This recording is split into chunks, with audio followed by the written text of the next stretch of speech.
El segundo punto que parece muy importante para ponerse en evidencia es que se ha explicitado frente a una situación de prácticamente ocultamiento de todo lo que está pasando en el país,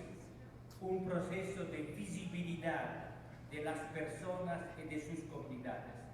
Las personas de las comunidades que han participado a esta investigación sobre el derecho son efectivamente las representantes de un antiguo principio fundamental del derecho, que es el principio de la visibilidad, lo que se llama el habeas corpus. Son las personas verdaderas, cada una de las personas que es titular de un derecho que es individual y colectivo y que es inviolable. El hecho de haber puesto en evidencia a lo largo de todos estos meses, de tantas preaudiencias en tantas comunidades, este principio que muchas veces se olvida en el derecho actual, por ejemplo, de la economía, del mercado, donde las personas sencillamente no existen. Las personas desaparecen con respecto al derecho del mercado y de los intercambios económicos y financieros. El tercer punto ha sido un ejercicio que para el tribunal quisiera subrayarlo, que ha sido un ejercicio de escucha principalmente. El tribunal hace solamente con este dictamen un esfuerzo de responder a un trabajo que ustedes han hecho, que es un trabajo de toma de palabra. La palabra ha sido restituida a los que efectivamente ven y participan a lo que ocurre en este medio ambiente que deviene efectivamente un objeto de evaluación de violaciones por el hecho que hay personas que hablan por sí mismas y por el medio ambiente. Y eso ha sido hecho a través de una diversidad de puntos de vista, de tantas historias culturales y sociales, de experiencias de represión y de liberación, por el hecho para recordar a los que quieren respetar efectivamente el derecho, que el derecho se puede respetar solamente si respeta el derecho mismo, las historias verdaderas de las poblaciones, todas sus historias, no solamente hechos separados, que ustedes muchas veces han subrayado, son actos gratuitos que sirven solamente para criminalizar,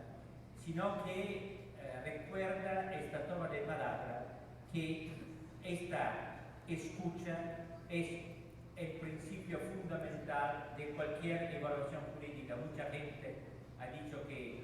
no se encuentra una respuesta en el Estado de México frente sencillamente a la pretensión, que es una pretensión inviolable de toma de palabra. El otro punto que el tribunal subraya es la reafirmación que evidentemente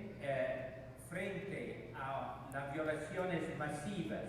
de los derechos a partir del medio ambiente es imposible, y eso es lo que es la propuesta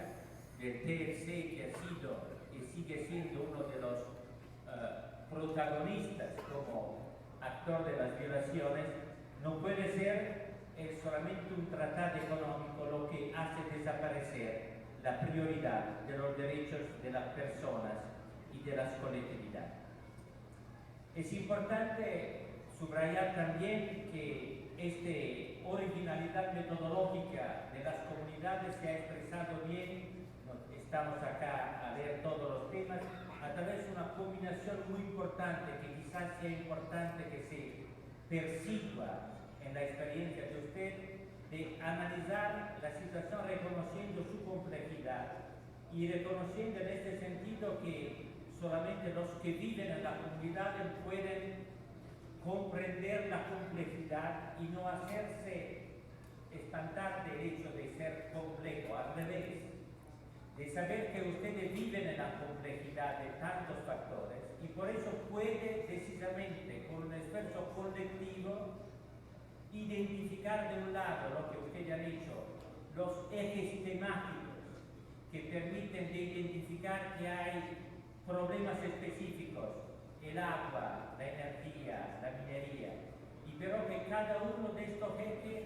necesita cruzarse con otros, por eso que el agua no está separada de la minería, el petróleo no está separado de las carreteras,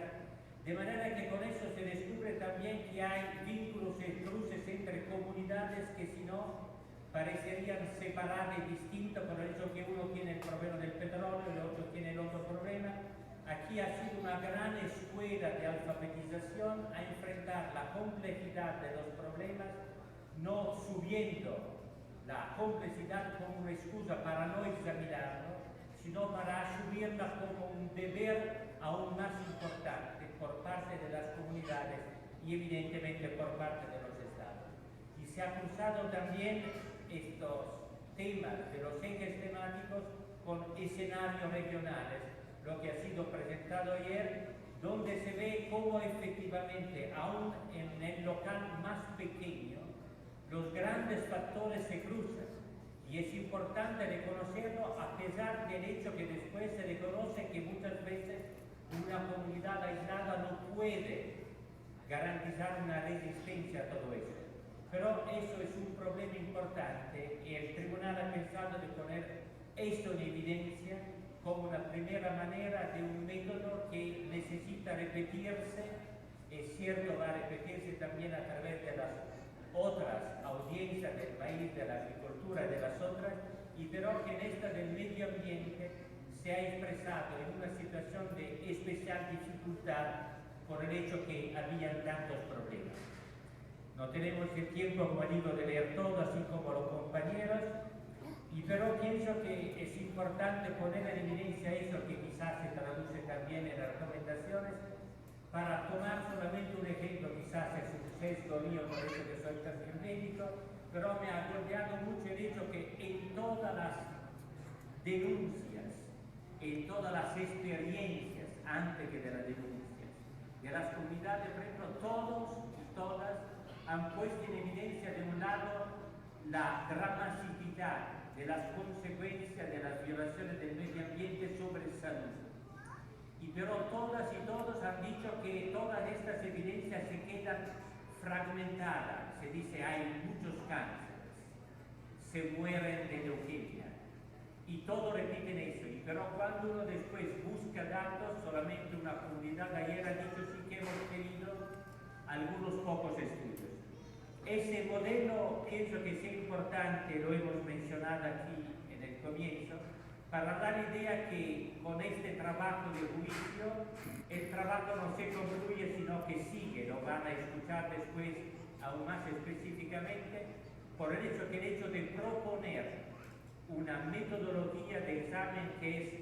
multicomunidad, que es una operación que siempre es colaborativa, y donde las comunidades, aún en un sector que parece tan especializado como lo de la medicina, son los que trabajan en la comunidad que devienen, los que recogen los datos, que no son solamente datos que son el diagnóstico de enfermedad, sino que es la historia de la enfermedad, una historia que es muchas veces de riesgo que no se han prevenido y después de cuidado que se nos brinda. Es decir, de no dejar el derecho humano de la salud, que es un derecho modelo de todos los otros derechos, es un derecho que se puede más comprender por el hecho que acerca la vida, dar la idea que con eso quizás es importante de aprender a hacer como con salud este esfuerzo de crear un lenguaje. Y por eso que eso, y es la última nota de esta metodología, es importante poner en evidencia, y esto ha sido muy interesante también por el tribunal, que al final, después de escuchar todos estos datos fragmentados, pero tan bien documentados, con tanta pasión y pero con tanta precisión, sin dejarse a la emoción, al final ha sido interesante ver la coincidencia total, a pesar del diferente lenguaje, de la manera de presentar, que toda la fotografía que se había hecho y la historia que se había hecho de las comunidades, ayer escuchando las relaciones finales de acusación donde se han retomado todos los temas y ha sido posible leer también los mapas, los datos macroscópicos, los datos que normalmente se utilizan para crear una confusión en la población. Ha sido posible leer todas estas mapas identificando tras de cada número, tras de cada línea, historias verdaderas de comunidad. Y eso da la idea de la distancia que se necesita efectivamente llenar entre lo que debería ser una afirmación del derecho y estas comunidades que viven y que de hecho desaparecen en estas grandes mapas que representan una realidad efectiva, dramática, por el hecho que son la suma de las tantas comunidades. No son los mapas que obligan a las comunidades a subir a estas realidades, son las comunidades que son los verdaderos ciudadanos y los protagonistas de estas mapas, de estos mapas y por eso también de estos problemas. Y el último, solamente para retomar rápidamente solamente los puntos a los cuales el tribunal ha tenido que responder con su examen, es solamente para tener una idea del por qué después algunas cosas se ponen más en evidencia. Evidentemente una sentencia no puede ser el cuento o el recuento de todo, es una lectura que permite después de comprender el conjunto de las tantas cosas y de utilizar esta conciencia para seguir adelante.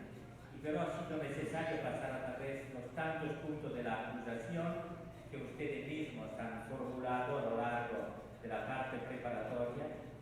que se acusa y se averigua la responsabilidad primero de la comisión de homicidio doloso,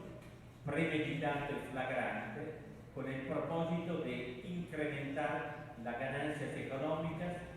de ciertas empresas privadas a través de la celebración de múltiples negocios